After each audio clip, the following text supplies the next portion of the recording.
Salut, alors dans cette vidéo, je vais te montrer les stratégies qu'on a mises en place avec plus de 250 freelances qu'on a accompagnés maintenant sur un peu plus d'un an pour ajouter minimum 2 à 5 000 euros de chiffre d'affaires mensuel à leur activité. Et bien évidemment, le but, c'est surtout que tu vois comment tu vas pouvoir dupliquer tout ça à ton business et l'adapter à ton marché et à ta cible. Juste avant, pour ceux qui ne me connaissent pas et qui se demandent, bah, je suis qui pour partager tout ça, moi c'est Oran. Pour la faire très courte, je me suis lancée en freelance en 2022 mais juste, je voyais ça comme un job étudiant parce que j'en avais marre de travailler chez Picard ou chez Otakos. Donc, autant vendre des prestations derrière mon ordinateur. Je voyais pas du tout ça comme un business, mais juste comme de la presta où j'étais un peu sous-payée, mais ça me faisait, de l'argent de poche, on va dire. Donc je kiffais pas du tout ce que je faisais et je me voyais pas continuer forcément là-dedans. Au final, j'ai continué. En 2023, j'ai abandonné mes études. On a décidé de partir faire un tour du monde avec mon copain et en parallèle de ce tour du monde, on a décidé de lancer une agence web. On a très vite, dépassé les 10 000 € mensuels, donc au bout de 3 mois d'activité seulement et en fait tout ça, toute notre révolution, entrepreneuriale à proprement parler, on l'a built in public sur LinkedIn. Je sais que c'est pas le canal qui est, un canal de prédilection pour beaucoup de personnes. En tout cas, c'est un super canal d'acquisition B2B sur lequel on a trouvé beaucoup, beaucoup de clients en organique et du coup, on a tout partagé, notre révolution et au final, de plus en plus de prestataires de services sont venus nous poser des questions sur comment on a fait pour trouver une offre qui était, nichée et qui sortait de l'ordinaire à l'époque, pour mettre en place des systèmes d'acquisition, pour déléguer des systèmes commerciaux et cetera et cetera et donc petit à petit en 2024, on a fini par, partager nos méthodos par rapport à tout ce qu'on nous demandait et on a tenté, pour la première fois, mi-fin d'année 2024, le format coaching Produit Scale avec nous qui a très, très bien fonctionné et au final, bah, ça a fini par devenir notre activité à temps plein. Début 2025, on a construit toute une équipe, on a structuré l'accompagnement pour accompagner encore plus de clients et j'ai fini par développer une belle personal brand sur LinkedIn, mais surtout Produscale aujourd'hui, c'est plus de 250 freelances accompagnés et surtout en moyenne un fois 2,64 sur le chiffre d'affaires de nos clients. C'est, bon, ce qui nous permet d'avoir des messages comme ça, que ce soit en termes d'augmentation de chiffre d'affaires très intéressante ou des très beaux mois qui sont clôturés. Tout ça pour te dire que ce que je veux te partager là, c'est pas de la théorie qui est sortie de ma tête ou que j'ai uniquement testé sur moi, c'est ce qu'on a mis en place et ce qu'on va fonctionner tous les jours avec nos clients et ce qui, évolue et fonctionne de plus en plus d'ailleurs. Déjà la première chose, c'est, de te dire que les méthodologies pour, évoluer quand tu es en prestat de service et quand tu es plus ou moins tout seul avant de dépasser, on va dire, les 20 K mensuels, avec 15 K mensuels, les méthodologies vont bien évidemment être similaires à tout le monde, mais elles doivent être adaptées à ton marché et à ta cible. Donc en fait, que tu sois à 0,1 K, que tu sois entre 2 et 3, 4, 5 K mensuels, que tu sois à plus de 4-5 K, mais que tu stagnes en termes de chiffre d'affaires, l'idée c'est de te montrer que comment les stratégies qu'on a mises en place avec nos freelances, step by step, ont permis d'avoir des résultats intéressants sur la partie acquisition, sur la partie commerciale, et de faire en sorte qu'ils ne se comportent plus comme des simples prestataires de services comme je l'étais à l'époque, mais comme des réels entrepreneurs parce que même si tu bosses tout seul, tu as quand même une activité entrepreneuriale, donc il faut la structurer comme telle.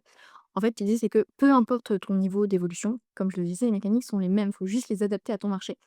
Donc juste pour te montrer, on a pu accompagner des gens à, trouver leur premier vrai client avec un tarif, de ce nom, à faire leur premier closing, des personnes qui étaient déjà à 2K5, à 60K l'année, ou à, 1K, 3K mensuels à évoluer en termes de chiffre d'affaires.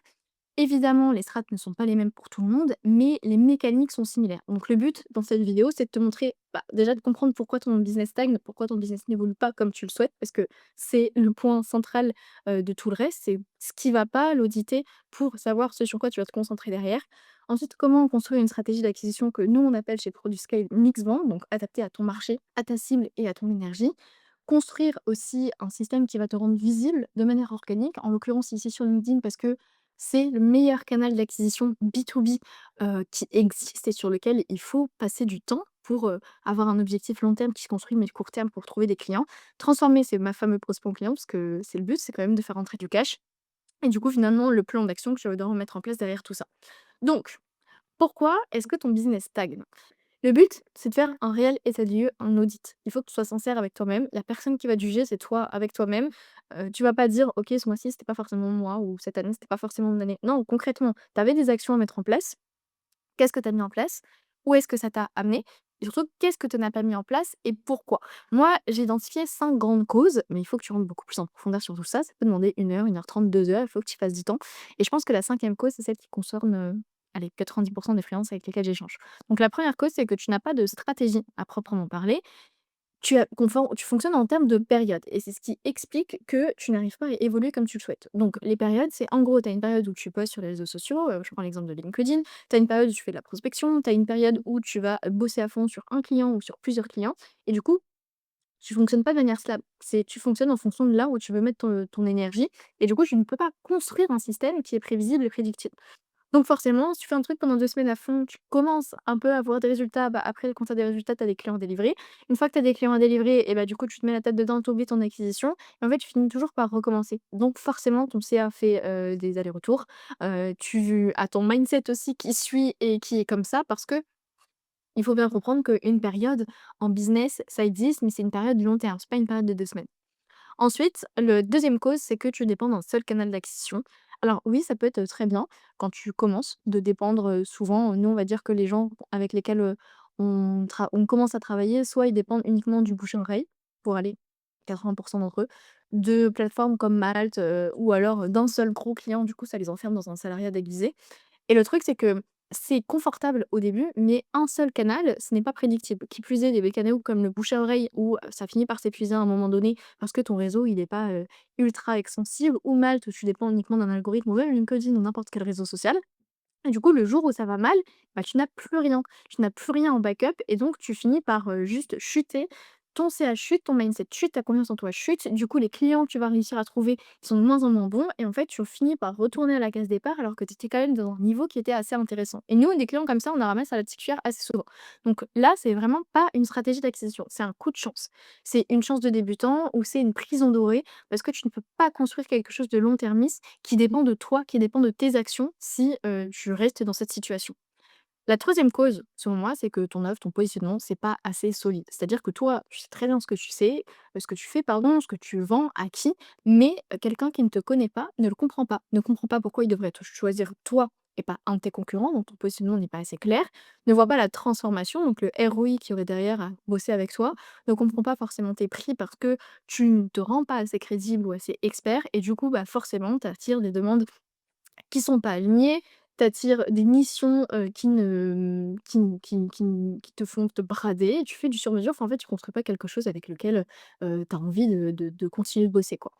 La cause numéro 4, selon moi, c'est, tu pas de système commercial et encore une fois, toutes les causes là que j'ai on va les traiter juste après. La cause numéro 4, c'est donc t'as pas de système commercial, tu fais des appels, donc ça, c'est cool, tu es déjà à un point où tu as généré des leads, mais une fois que tu fais des appels, OK, bon, vas-y, tu es sympa, tu arrives à avoir un bon relationnel client, tu conseilles beaucoup, tu donnes des conseils, du coup, tu apportes de la valeur, on comprend un peu que tu es expert et tu finis tes appels avec un tu me dis si tu veux qu'on avance et quand tu veux qu'on avance. Mais en fait, tu vas pas du tout traquer ta data. Déjà, optimiser tes calls, suivre le nombre de leads que tu as, suivre le nombre de closing que tu as, suivre à quel moment tes deals ils meurent et où est-ce que tu dois optimiser, ton cycle commercial. Et en fait, le truc, c'est que le cycle commercial, il vient après un cycle d'acquisition. Donc si tu sais générer des leads, c'est bien, mais si tu ne sais pas les convertir, tu ne vas pas et tu ne vas jamais réussir à ajouter 1, 2, 3, 4, 5, je ne sais combien de milliers d'euros mensuel à ton chiffre d'affaires. Or, tu es obligé quand tu as une entreprise, même si c'est une entreprise individuelle, c'est une entreprise, de réussir à mettre en place un système marketing, mais aussi de réussir à mettre en place un système commercial. Et ça s'apprend. Personne n'est vendeur, c'est juste que ça s'apprend. Et la cinquième cause, qui selon moi est la cause, comme je disais, qui concerne plus ou moins tout le monde, c'est le momentum du marché. Là, je tourne cette vidéo en fin d'année, donc je prends l'exemple de ce momentum-là, mais il y a des momentum tout du long de l'année en fonction de tes cibles. Par exemple, si tu vises des e-commerçants, tu vas avoir des momentum lors du Black Friday, lors de la fête des mères, lors de la Saint-Valentin, lors de Noël. Enfin bref, encore une fois, il faut que tu comprennes ta cible avant tout. Mais en tout cas, il y a des momentum qui sont les mêmes pour tout le monde, c'est fin d'année et août, septembre. C'est-à-dire qu'en fin d'année, la plupart des gens vont se dire, et très certainement que dans cette situation, vas-y, c'est la fin d'année, je relaxe, je me repose un peu, je fais un petit bilan, mais je vais surtout prendre des vacances, je vais faire la fête avec ma famille. Alors que la fin d'année, pour la plupart des entreprises, c'est le moment de la clôture des budgets, des arbitrages pour l'année suivante, de la création des enveloppes, en gros, du budget de trésor pour l'année suivante et de la définition des nouveaux projets sur lesquels il va falloir bosser. Ce qui fait que les entreprises, en fait, en janvier ou en septembre, enfin, au moment de l'après-clôture des budgets, va y avoir la plupart des boîtes qui vont être là avec des enveloppes. Ok, il y a tel sujet à traiter sur la fin d'année ou sur l'année. il me faut tel type de personne et donc c'est principalement à ces moments, notamment en début d'année, que tu vas avoir beaucoup, beaucoup d'offres de missions. Parce que les entreprises ont de l'argent et du coup prévoient de le dépenser le plus rapidement possible alors avant que ça parte dans autre chose. Et donc le problème, c'est que la plupart des freelances ne vont pas prendre ça en considération et en fait, le problème de faire ça, c'est que tu as une vision de CDI, tu as pas une vision d'entrepreneur. Tu vas prendre des pauses quand tout le monde prend des pauses. Mais en fait, le problème, c'est que si tu te dis: «Vas-y, allez, là, bon, bah, c'est bientôt la fin d'année, je vais un peu ralentir. Ah, bah, je vais prendre une pause. Ah, bah, je vais me réveiller quand tout le monde se réveille». Sauf que pendant que toi, tu fais ça, il y a très certainement des concurrents de toi qui pensent comme des entrepreneurs et non pas comme des prestataires de services. Et quand tu penses en entrepreneur, ça veut dire que tu vas penser en stratégie, tu vas prévoir ce qui va arriver. Donc tu vas commencer à te rendre visible avant tout le monde, tu vas commencer à entamer une discussion avec l'entreprise, tu vas en fait développer le début de ta stratégie d'acquisition pour au moment où les budgets tombent, tu es en haut de la pile et tu as juste, entre guillemets, juste à bosser ta stratégie commerciale. Et du coup, bah, il faut arrêter de se comporter comme tout le monde. Un business ne se prépare pas en même temps que tout le monde, sinon tu finis par avoir les résultats comme tout le monde. Et tu finis par être considéré comme tout le monde et non ne pas sortir du panier. Là, toutes les causes entre guillemets qu'on a vues, c'est, des causes qu'il faut traiter et ça te donne déjà une idée de ce sur quoi tu dois travailler en priorité. Donc concrètement, comment tu mets tout ça en application? L'état des lieux, c'est primordial pour faire ta roadmap, mais il faut que tu mettes en place non pas un canal d'acquisition, mais une réelle stratégie d'acquisition et c'est ce que nous on appelle le mixed chez Produscale. Il faut bien comprendre qu'une méthodologie, par essence, elle est adaptative. Tu peux pas suivre une méthodologie copier-coller, c'est pas possible parce que tout simplement, tu vas pas mettre en place les mêmes systèmes si tu es community manager que si tu es consultant en santé et sécurité au travail. Évidemment. Et donc, il y a des gens qui disent partout, bah, ma méthodo, elle te fait te concentrer sur un canal, une offre, un prix. Ma méthodo, elle te permet de, en postant X fois par mois, trouver X clients en un mois. Mais le problème, c'est que c'est pas en soi que ces méthodes sont nulles, comme je disais juste avant, c'est juste que on t'a jamais expliqué pourquoi elles sont bien si tu as exactement le même marché, la même proposition, la même prestation que la personne qui te la vend. Et surtout, en fait, comme je disais sur la cause, 3 je crois, bref, tu ne peux pas dépendre d'un seul canal d'acquisition. Et du coup, notre méthode chez Produscale, c'est une mixed-band. C'est donc ce que je disais, une méthode adaptative. Ça veut dire qu'on va construire un système d'acquisition, un système commercial, un système en fait, de développement qui va être adapté à ton marché, à ta cible, à ton énergie disponible et bien évidemment à tes compétences. Parce que, si tu es quelqu'un qui a extrêmement peur de prendre le téléphone, tu vas pas pouvoir mettre en place une stratégie de cold call alors qu'il y a des gens qui te disent que c'est la stratégie ultime à développer. Donc, pourquoi c'est intéressant de mixer plusieurs canaux? Pourquoi il faut avoir de l'inbound, de l'outbound et donc créer un système de mixed-band? Parce que ça t'assure une certaine sécurité. Donc en fait, tu vas plus dépendre d'un seul canal, donc tu as d'autres sources de clients potentiels qui peuvent tomber. Complémentarité, parce qu'un canal va être complémentaire à un autre si tu le fais correctement et c'est le but, c'est de faire en sorte de créer un cercle vertueux. La stabilité, parce que même quand tu délivres et tu as moins d'intensité à mettre sur un canal particulier qui te demande forcément plus d'opérationnel, bah, tu en as créé d'autres qui vont, bah, eux, se créer, s'optimiser, se nurturer un peu tout seuls. Et bien évidemment, le dernier point, c'est la scalabilité. C'est qu'une fois que c'est en place, même si tes canaux, ils vont continuellement être à optimiser, tu vas progressivement pouvoir les optimiser, mettre de plus en plus d'intensité dedans pour avoir de plus en plus de missions si c'est ton souhait, ou pour avoir des missions de plus en plus quali qui rémunèrent de plus en plus, et donc en fait faire évoluer ton activité sereinement. Donc concrètement, la méthodologie Mixband de Produscale, c'est quoi? Nous, on va travailler sur trois types de leviers. L'inbound, donc les gens ils viennent vers toi, il y a plein de stratégies qui existent, ça peut être des plateformes, ça peut être du SEO, ça peut être bien évidemment de la création de contenu.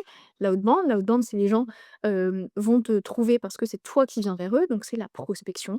Il y a plein de types de prospection, du cold call, de LinkedIn, de l'email, de la prospection événementielle, de la prospection physique. Et le mixed-band, l'idée c'est de mélanger plusieurs leviers et de créer des leviers aussi qui sont à la fois de l'inbound et de l'outbound. Je vais expliquer ça juste après. Donc typiquement, genre LinkedIn, c'est un levier de mixed-band parce que si tu le fais correctement, tu vas pouvoir créer de l'inbound mais aussi créer de l'outbound sur LinkedIn.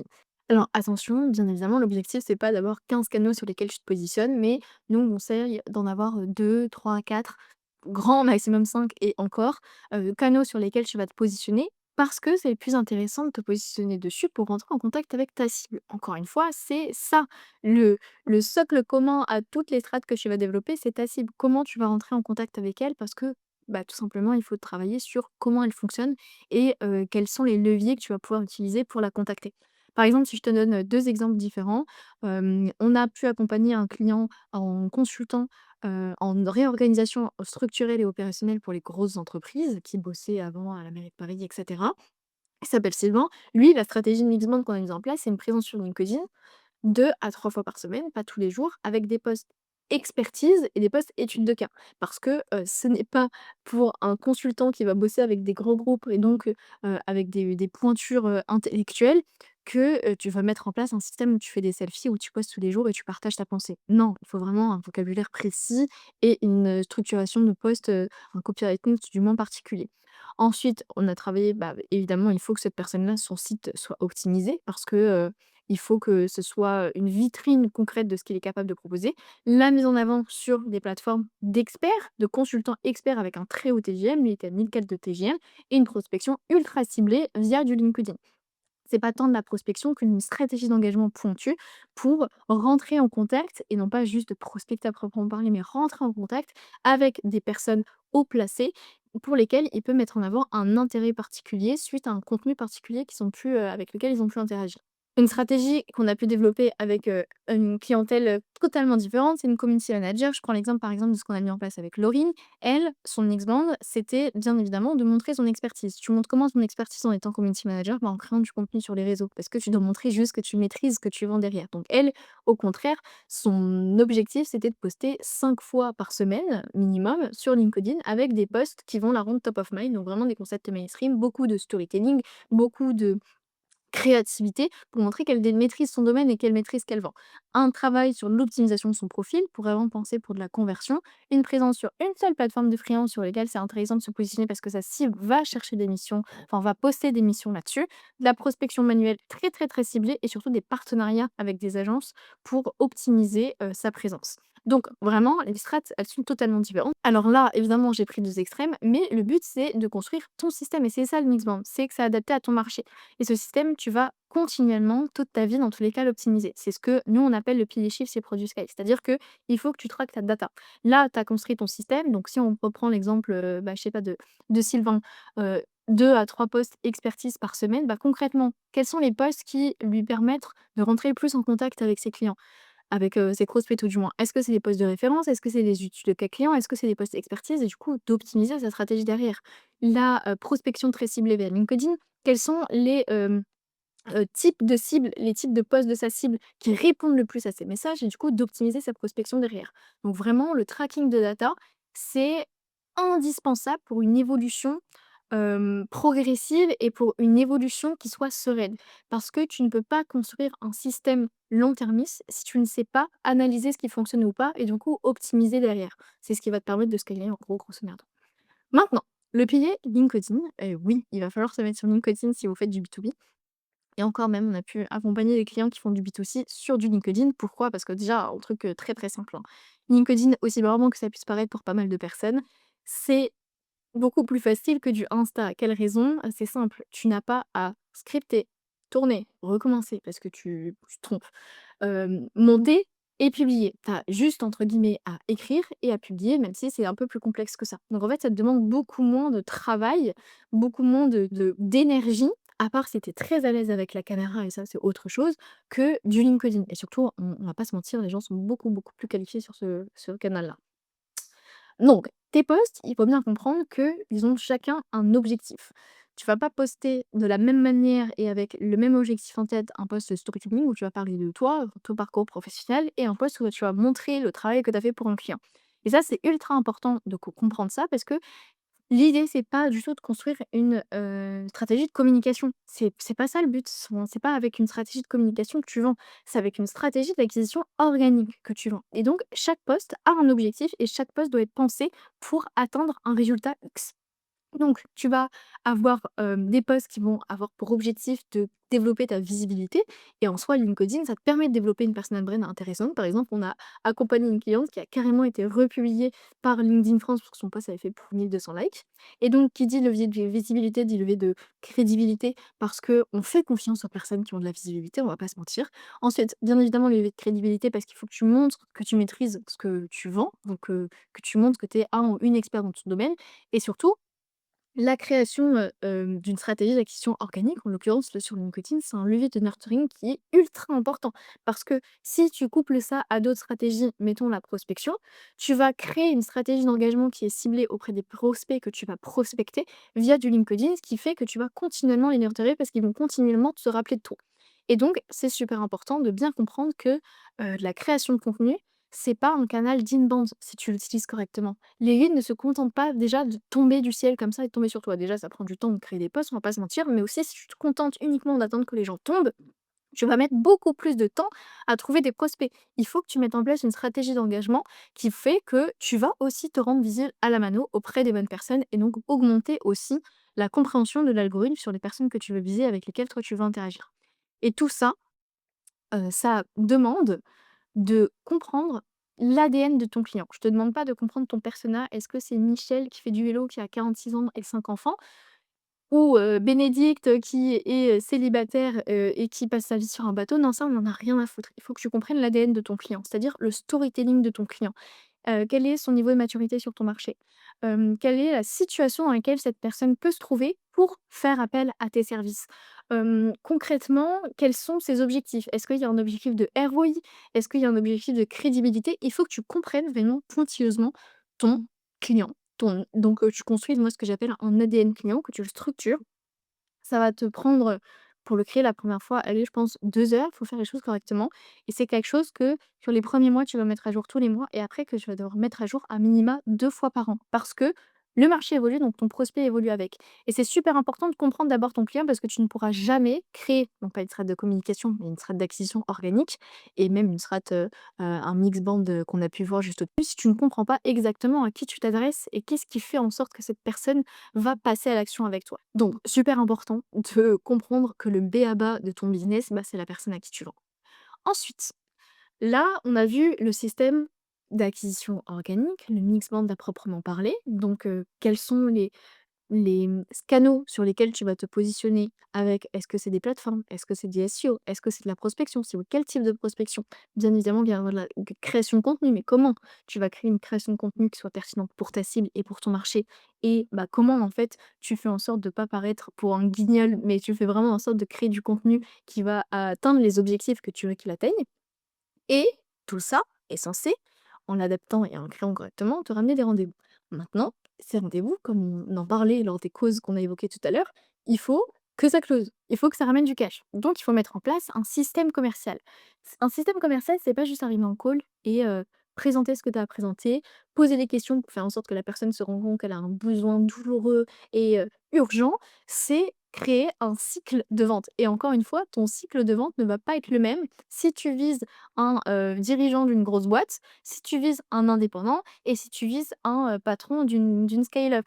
Parce que, bah, forcément, chacun a un processus de décision qui va être différent. Il y en a qui vont devoir demander un cycle de vente en 3 étapes, d'autres, c'est une étape. D'autres, c'est un cycle de vente qui va se construire sur plusieurs mois. Il faut bien comprendre que ton ADN client est primordial aussi pour ça, parce que tu vas devoir construire quelque chose qui correspond à ton marché. Et c'est pour ça que là, je ne peux pas présenter une méthodologie euh, concrète, étape par étape, précise sur l'action 1 que tu dois faire, l'action 2 que tu dois faire pour être sûr de générer tant de prospects à la fin du mois, parce que ça dépend de qui tu es. Qui tu me regardes, mais tu vends à qui? Qu'est-ce que tu proposes comme type de service? À quel type de situation tu vas faire face? Enfin, l'entreprise avec laquelle tu vas bosser, va faire face. C'est super important qu'en fait, toutes les informations que tu vas trouver sur internet, à part si tu fais coacher en one-one, en l'occurrence, ça peut être avec nous, toutes les informations que tu dois trouver, tu dois les adapter à ton marché. Parce que c'est ton marché, c'est ta cible qui décide de la manière dont tu vas communiquer, de la manière dont tu vas prospecter, de la manière dont tu dois vendre. Donc ton cycle de vente, il est adapté à ton marché et c'est pas juste ton cycle de vente et le nombre de fois avec lesquelles tu vas rentrer en contact avec quelqu'un. C'est aussi tes propositions commerciales. On parle de devis, hein, on parle de propositions commerciales. Tu pas un freelance qui vend sur Comup, tu es un freelance qui va vendre des missions à un certain tarif, donc tu crées des propositions. Le système de nurturing, tu ne vends pas avec un simple call, sauf si tu fais du B2B éventuellement ou si tu es un super bon closer, ce que je te souhaite. Mais c'est tu dois mettre en place un système de nurturing et comprendre que tu as pas un portefeuille en face de toi. Si la personne, elle veut pas signer à un moment T, C'est OK. Genre, tu jamais pris rendez-vous avec des gens et en fait, finalement, tu pas signé derrière. Faut mettre en place un système de nurturing pour faire en sorte que cette personne, peut-être qu'effectivement, c'est pas le bon moment pour elle, elle est pas prête mentalement, elle n'a pas les fonds, ce qui est totalement possible, mais peut-être que ce sera le cas dans 6, 12, 18 mois. Donc il faut créer vraiment une expérience prospect 5 étoiles. Et tu dois aussi adapter ton pitch, parce que ton pitch ne va pas être le même si tu vises, un dirigeant d'une PME et si tu vises un cadre, huppé, d'une grande boîte parisienne. Bref, c'est en mettant en place tout ça que tu vas pouvoir faire rentrer du cash. Mais encore une fois, il faut faire rentrer du cash int parce que pareil, si tu adaptes pas ton cycle de vente, si tu fais des trucs, qu'on voit, des closers qui te disent: «OK, il faut vraiment que tu dises ça, ça, ça, ça, ça, ça, ça». Peut-être que tu peux faire rentrer des gens facilement, mais derrière, est-ce qu'ils vont s'attendre à ce que tu délivres la mission que toi tu as prévu de délivrer? Ou est-ce que tu vas tellement survendre que finalement tu vas créer une expérience client qui va être atroce, donc tu vas niquer ton bouche à oreille, tu vas niquer ton mental et tu vas niquer ton délivré. Donc super important encore une fois que tu comprennes à qui tu t'adresses et comment pour faire en sorte que tu vendes quelque chose qui est aligné avec ce que les gens veulent et qui est aligné avec le type de prestation que toi tu es capable de créer derrière. Donc voilà, tout ça, tout ce que j'ai présenté, c'est vraiment la différence entre un freelance qui est prestataire de services et un freelance qui se comporte comme un entrepreneur. Un entrepreneur a plusieurs branches.